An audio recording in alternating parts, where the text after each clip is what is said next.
Muhammadiyah ini semboyannya pemurnian agama.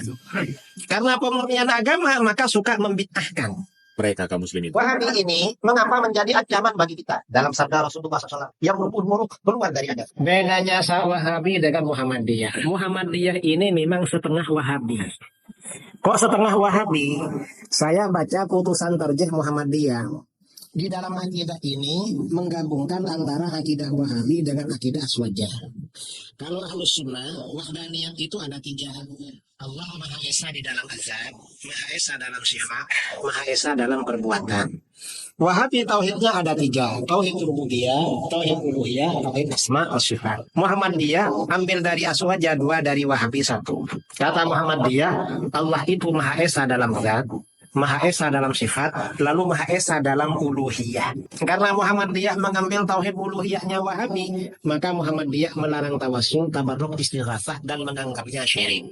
Ini kesamaan Wahabi, Muhammadiyah dengan Wahabi. Nah, kaum muslimin, selama ini kita mendengar orang-orang Aswajah ya mengejek orang-orang Salafi, mengejek menyebutkan bahwa Salafi ini tauhidnya seperti orang-orang Nasrani kaum muslimin. Tritauhid katanya. Jadi tauhid ini sama orang-orang Salafi dibagi menjadi 3 ya, tauhid uluhiyah, tauhid rububiyah, dan tauhid asma wa sifat. Padahal mereka juga sebenarnya membagi ya, seperti yang dijelaskan Idrus Romli tadi kaum muslimin. Dan sebenarnya itu bukan juga membagi kaum muslimin, itu merinci supaya ketauhidan seseorang itu sempurna ya. Nggak beda dengan pembagian tentang ilmu bahasa Arab kaum muslimin ya.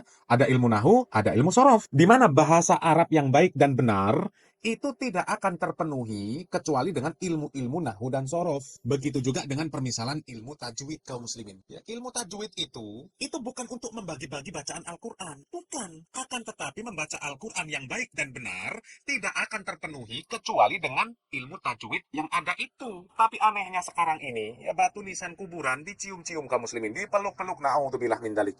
Yang seperti itu malah disebut Ahlus Sunnah wal Jamaah. Yang kedua, Wahabi ini Muhammadiyah ini tidak bermadhab. Karena tidak bermadhab, maka kecenderungannya di dalam ibadah cocok pada Wahabi. Yang cocok dengan Wahabi ini karena tidak bermadhab. Yang ketiga, Muhammadiyah ini semboyannya pemurnian agama. Karena pemurnian agama maka suka membid'ahkan. Kalau yang tauhid uluhiyah itu suka mensyirikkan. Kalau yang pemurnian agama itu suka membid'ahkan. Itu ajaran Muhammadiyah. Itu ajaran pokoknya 3. Saya baca di kitab-kitab mereka. Bahkan di fatwa-fatwa tarjih Muhammadiyah yang juga suka membid'ahkan, menyalahkan. Padahal yang disalahkan nggak salah, cuma dia nggak tahu itu. Ini yang lucu ya, ada tokoh Muhammadiyah. Ada tokoh Muhammadiyah sering buka kitab hadis, melarang sholat qabliyah Jumat. Alasannya apa? Sholat qabliyah Jumat itu gak ado. Mengapa gak ado? Gak sama dengan sholat zuhur katanya. Ikut ahli hadis. Jawaban kita, yang ahli hadis bukan kamu. Siapa? Yang ahli hadis Imam Bukhari. Imam Bukhari dalam sahihnya menganjurkan sholat qabliyah Jumat. Nah, Muhammadiyah ini mirip Wahabi, sering bawa propaganda kembali pada Quran dan hadis. Lalu mereka melarang sholat qabliyah Jumat, ikut mazhab ahli hadis. Imam Bukhari menganjurkan sholat qabliyah Jumat. Di Sahih Bukhari ada bab sholati qabla al-jum'ah rak'atain wa ba'daha rak'atain. Bab anjuran sholat qabliyah Jumat 2 rakaat dan ba'diyah Jumat 2 rakaat. Lalu Imam Bukhari menyampaikan dalilnya. Yang pertama dalil umum, hadis Ibnu Mas'ud, ala baina kulli adzanaini sholatun. Ingat, setiap antara azan dan iqamah ada sholat. Maksudnya sholat qabliyah. Sebelum sholat Jumat ada azan, ada iqamah, berarti ada sholat qabliyah. Yang kedua, Imam Bukhari mengkiaskan sholat Jumat dengan sholat zuhur. Sholat zuhur ada qabliyahnya, Jumat ada qabliyahnya. Kata tokoh Muhammadiyah ini, zuhur gak sama dengan Jumat. Kira-kira saudara lebih percaya sama dia apa sama Imam Bukhari itu kira-kira?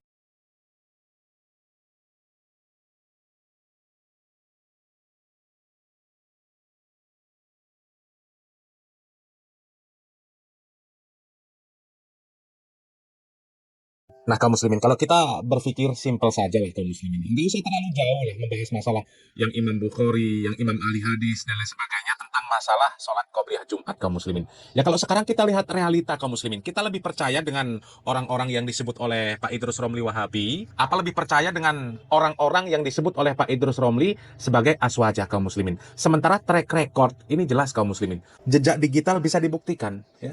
Yang solawatan, pakai ketimpringan, pakai joget-joget, laki-laki campur baur, ya, itu dari kelompok mana?